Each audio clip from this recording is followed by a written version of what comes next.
Very very good evening all my friends. I Rohit Keswania मैं अपने YouTube channel पर आप सभी का हार्दिक स्वागत करता हूं। कैसे हैं आप सभी? कमेंट बॉक्स में लिखकर जरूर बताएं। आज हम एसिड बेस एंड सॉल्ट और उसके कुछ एमसीक्यू प्रैक्टिस करेंगे और ये हमारा पार्ट 4 रहेगा। इस पार्ट 4 के अंदर हम फिजिकल एंड केमिकल प्रॉपर्टीज पढ़ेंगे। किसकी? बेसिस की। बेस की फिजिकल और केमिकल प्रॉपर्टीज पढ़ेंगे और साथ में कुछ एमसीक्यू प्रैक्टिस भी करेंगे। तो चलिए बिना देर के हम स्टार्ट करते हैं आज का अपना लेक्चर। सबसे पहले आप देखेंगे यहाँ पर बेसिस की जो फिजिकल प्रॉपर्टी है वो क्या क्या है। तो आप देखें यहाँ पर फिजिकल प्रॉपर्टीज ऑफ बेसिस। तो आपको सबसे पहले यहाँ दिखा रखा है भाई टेस्ट। टेस्ट कैसा मिलेगा आपको? शार्प बिटर, मतलब बहुत ही कड़वापन क्या है आपको देखने को मिलता है। स्किन के ऊपर क्या इफेक्ट पड़ेगा? तो मैं कहूंगा भाई देखो, टच अगर करता हूं तो सोपी टच क्या मुझे महसूस होगा, मतलब साबुन जैसा है ना, चिकनापन मुझे ऐसा एहसास होगा। और इसके अलावा जितने भी एल्कली होते हैं वो माइल्ड कोरोजिव एक्शन क्या है स्किन के ऊपर दिखाते हैं, मतलब हल्का फुल्का क्या है इफेक्ट आपको देखने को मिलेगा। इंडिकेटर का क्या इफेक्ट रहेगा? अगर मेरे पास रेड लिटमस है तो ये रेड को ब्लू में कन्वर्ट कर देगा। मिथाइल ऑरेंज है तो ऑरेंज को येलो में कन्वर्ट कर देगा। और भाई फिनोप्थेलिन है तो मैं कहूंगा कलरलेस से क्या करेगा, ये पिंक में कन्वर्ट करने का काम करेगा। और वही टर्मरिक पेपर है तो ये येलो को रेड ब्राउन में क्या करेगा, कन्वर्ट करने का काम करेगा। तो ये थे फिजिकल प्रॉपर्टीज बेसिस के, जो आपके एग्जाम के अंदर पूछे जा सकते हैं। ये जो चेंजेस है ना आपको ये देखने को मिल सकते हैं और ये कृपया करके इनको याद कर लीजिएगा क्योंकि यहाँ से क्वेश्चन आपका पूछा गया है कई बार। बारी आती है next, chemical properties of the basis. जब आप केमिकल प्रॉपर्टी पढ़ोगे ना बेसिस की, तो सबसे पहले हम रिएक्शन किसके साथ कराते हैं? मेटल के साथ। तो जितने भी बेसिस है जब वो मेटल के साथ रिएक्ट करते हैं तो इसका मतलब वहां से कौन सी गैस निकलेगी? तो हाइड्रोजन गैस निकलेगी। जैसे मान के चलिए हमारे पास क्या है, जिंक है। जिंक क्या है? मेटल है। मैंने सोडियम हाइड्रोक्साइड के साथ क्या करा, इसका रिएक्शन करा दिया। और जब सोडियम हाइड्रोक्साइड के साथ जब जिंक रिएक्शन करता है तो क्या बनता है? सोडियम जिंकेट, मतलब Na2ZnO2। सोडियम जिंकेट की फॉर्मेशन क्या है आपको देखने को मिलती है। और साथ में हाइड्रोजन गैस क्या होती है? इवॉल्व होती है। वहीं एल्यूमिनियम का जब मैंने सोडियम हाइड्रोक्साइड के साथ रिएक्ट कराया और ये बन गया जी सोडियम एल्यूमिनेट, है ना, NaAlO2। और साथ में क्या हुआ? हाइड्रोजन गैस यहाँ से क्या हुई? रिलीज हुई। तो आपको ये चीज समझ में आई कि अगर मान लीजिए कि मेटल के रिएक्शन अगर आप बेस के साथ कराते हैं तो आपको वहां पर क्या मिलेगा? तो आप कहेंगे सॉल्ट और प्लस में हाइड्रोजन गैस क्या होगी वहां से प्रोड्यूस होगी। नेक्स्ट आता है हमारे पास यहाँ पर reaction of basis with non metallic oxide. अगर मान लीजिए आपने रिएक्शन करा दी बेसिस की किसके साथ? नॉन मेटेलिक ऑक्साइड के साथ रिएक्शन करा दी, तो क्या होगा? जब हम बेस की रिएक्शन नॉन मेटेलिक ऑक्साइड के साथ कराते हैं तो यहाँ पर कार्बोनेट और वाटर की फॉर्मेशन क्या है आपको देखने को मिलेगी। जैसे कि आपके पास है सोडियम हाइड्रोक्साइड, आपने कार्बन डाइऑक्साइड गैस के साथ रिएक्ट कराया तो क्या बना? Sodium carbonate. और साथ में कौन सी क्या निकला यहाँ से? वाटर क्या होता है यहाँ से रिलीज होता है। और वही पोटासियम हाइड्रोक्साइड है, आपने कार्बन डाइऑक्साइड के साथ रिएक्ट कराया तो क्या बना यहाँ पर? पोटासियम कार्बोनेट, मतलब K2CO3। और साथ में वाटर क्या हुआ यहाँ से रिलीज हुआ। तो ये चीज क्या है आपको याद करनी है। अभी तक मैंने दो ही चीजें बताई हैं। एक मैंने बताई है reaction of basis with metals, metal के साथ रिएक्ट कराते हैं तो क्या बनता है? Metallic oxide. और इसके अलावा आपको वहां से हाइड्रोजन गैस क्या होती है? इवॉल्व होती है। और वहीं जब मैं बेसिस की रिएक्शन नॉन मेटेलिक ऑक्साइड के साथ कराता हूं तो यहाँ पर क्या बनता है? कार्बोनेट्स बनेंगे और साथ में क्या होगी? वाटर यहाँ से रिलीज होगा। कुछ एल्कलीस होते हैं वाटर सोल्यूबल जो बेसिस होते हैं उनको एल्कलीस कहा जाता है, जैसे कि सोडियम हाइड्रोक्साइड, इसको डेलिक्वेंस कहा जाता है। अच्छा, सोडियम हाइड्रोक्साइड को क्या कहा जाता है? डेलिक्वेंस कहा जाता है। क्यों? क्योंकि ये कार्बन डाइऑक्साइड को क्या करता है? एयर के अंदर से एब्जॉर्ब करने का काम करता है, जिसकी वजह से उसकी जो स्ट्रेंथ है क्या हो जाती है? डिक्रीज हो जाती है समय के अनुसार।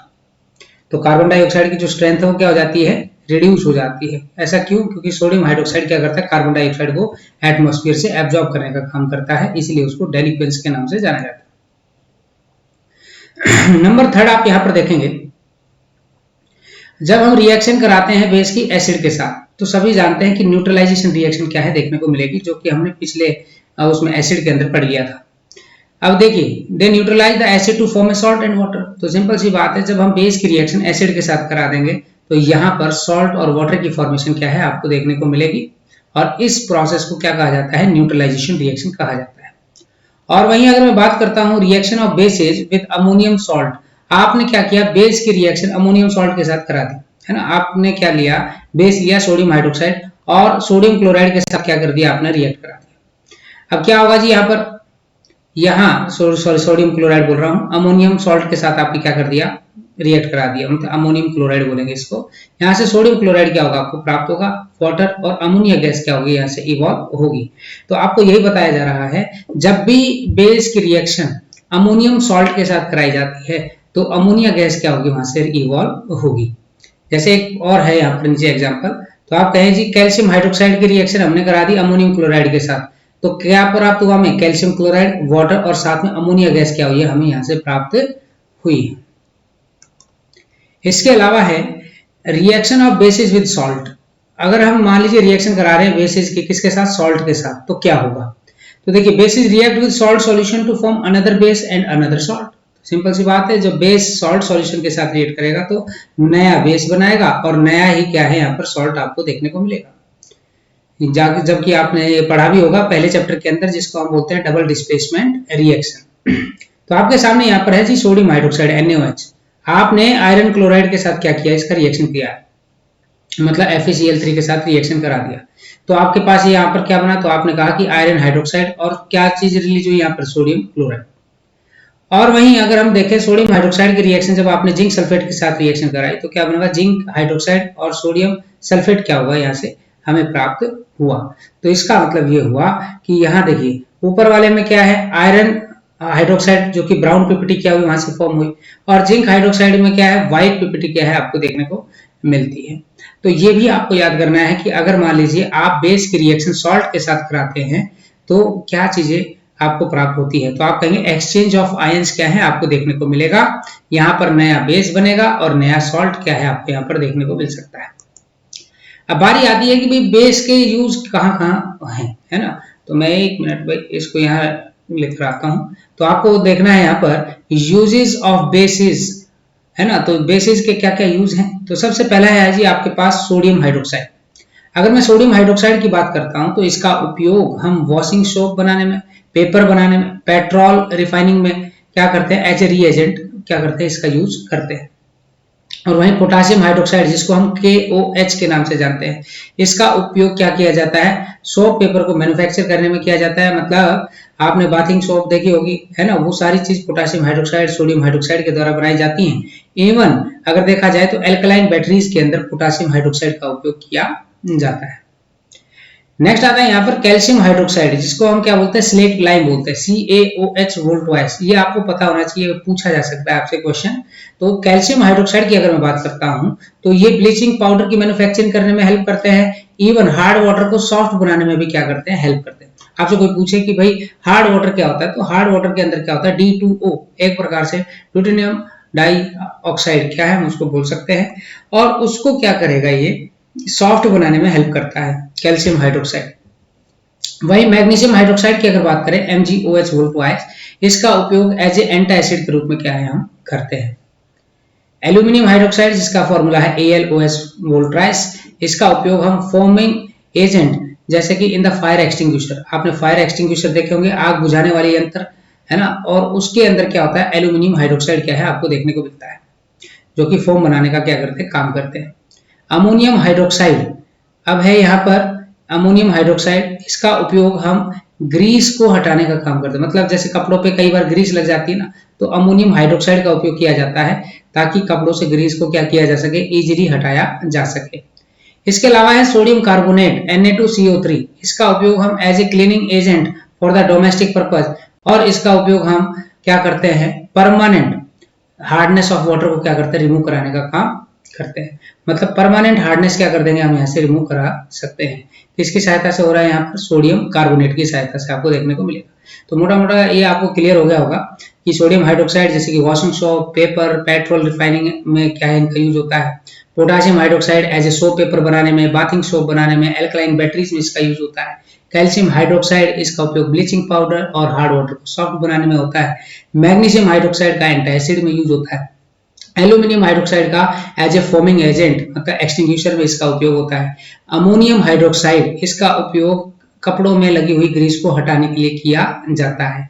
सोडियम कार्बोनेट का उपयोग एज ए डोमेस्टिक पर्पस किया जाता है, और ये भी आपको बता देता हूं, ये परमानेंट हार्डनेस ऑफ वाटर को क्या करता है, रिमूव करने का काम करता है। नेक्स्ट आ जाता है हमारे पास यहाँ पर कि अब हम करेंगे यहाँ पर कंपैरिजन। जब हम कंपैरिजन करेंगे तो आपको ये क्लियर हो जाएगा। एक मिनट में इसको यहाँ लगाता हूँ। अब आप यहाँ पर देखेंगे इजीली कि compare between the properties of acid and bases. आपको एसिड और बेसिस के बीच में कंपैरिजन आपको बताना है। तो ये कंपैरिजन से भी क्या है, आपको बहुत सारे टॉपिक्स क्या हो जाएंगे, क्लियर हो जाएंगे। देखिए सबसे पहला सबसे आपको याद होना चाहिए, जितना भी हमने पढ़ा है वो सारा का सारा यहाँ पर क्लियर हो जाएगा भाई। एसिड और बेस का कैसा टेस्ट होता है, सोर इन टेस्ट, ठीक है, खट्टा टेस्ट आपको देखने को मिलेगा। और बेस का बिटर इन टेस्ट, इसका मतलब कड़वापन आपको देखने को मिलेगा। यहाँ पर क्या होता है, जब हम वाटर सॉल्यूशन के साथ रिएक्ट कराते हैं एसिड का, तो हाइड्रोजन आयन क्या होते हैं, प्रोड्यूस होते हैं, और यहाँ पे हाइड्रोक्साइड आयन क्या होते हैं, प्रोड्यूस होते हैं। ये क्या करता है, ब्लू लिटमस को रेड में कन्वर्ट करेगा एसिड वाला, और ये क्या करता है भाई बेस में, तो ये रेड लिटमस को ब्लू में कन्वर्ट करने का काम करता है। एक्वस सॉल्यूशन में ये इलेक्ट्रिसिटी कंडक्ट करते हैं, और ये ध्यान रखना ये भी सेम एक्वस कंडीशन के अंदर आपको इलेक्ट्रिसिटी क्या है कंडक्ट करते हुए दिखाई देंगे। ऐसा क्यों, क्योंकि आयनिक फॉर्म में क्या हो जाते हैं, कन्वर्ट हो जाते हैं।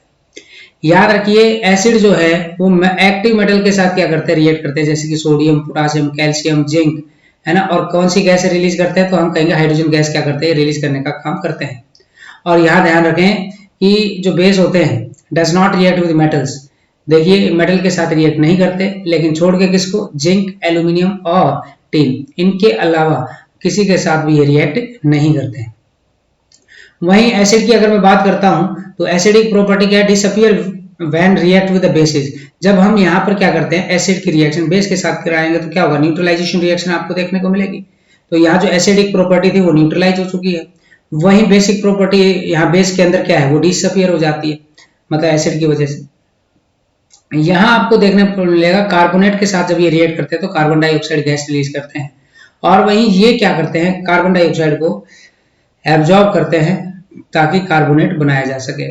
और ये acid frequently corrosive to skin, मतलब हमारे स्किन के ऊपर क्या करता है, ये बहुत ही ज्यादा डैमेजिंग इफेक्ट क्या करता है, शो करता है। और वहीं ये भी क्या करता है, स्किन के ऊपर फ्रीक्वेंटली कोरोसिव, मतलब थोड़ा बहुत आपको क्या है कोरोसिव नेचर देखने को मिलेगा। इवन इसका जो नेचर होता है वो स्लिपरी होता है, मतलब साबुन, बिल्कुल चिकनापन क्या है आपको देखने को मिलेगा। पीएच वैल्यू है वो लेस देन 7 होती है एट 25 डिग्री सेल्सियस, मतलब रूम टेम्परेचर पे लेस देन 7 क्या है आपको पीएच देखने को मिलेगा एसिड का। और वही पीएच वैल्यू अगर 7 से ज्यादा हो जाती है तो वो क्या कहलाते हैं, बेसिस कहलाते हैं। तो ये था आज का टॉपिक, जिसमें हमने आज कंपैरिजन भी पढ़ लिया, इसके अलावा बेसिस के हमने यूज भी पढ़ लिए। हमने यहाँ पर बेस के यूज पढ़े, इसके अलावा बेसिस की हमने प्रॉपर्टीज पढ़ी हैं, फिजिकल प्रॉपर्टी और केमिकल प्रॉपर्टी के बारे में भी हमने जाना। तो अब हम देख लेते हैं यहाँ पर कुछ 4-5 क्वेश्चन हम देखते हैं आज के। और ये जो क्वेश्चंस हैं ये आपके एग्जाम के अंदर पूछे जा सकते हैं, तो कम से कम ये वाले क्वेश्चन आप क्या करके जाएं, रिवाइज करके जरूर जाएं, ताकि आपका जो एक क्वेश्चन है वो एग्जाम के अंदर बिल्कुल ठीक हो सके। तो देखिए सबसे पहला क्वेश्चन है आपके पास, यहाँ पर ऑलरेडी हम 20 क्वेश्चन अपनी पिछली वीडियोज में क्या है कंप्लीट कर चुके हैं।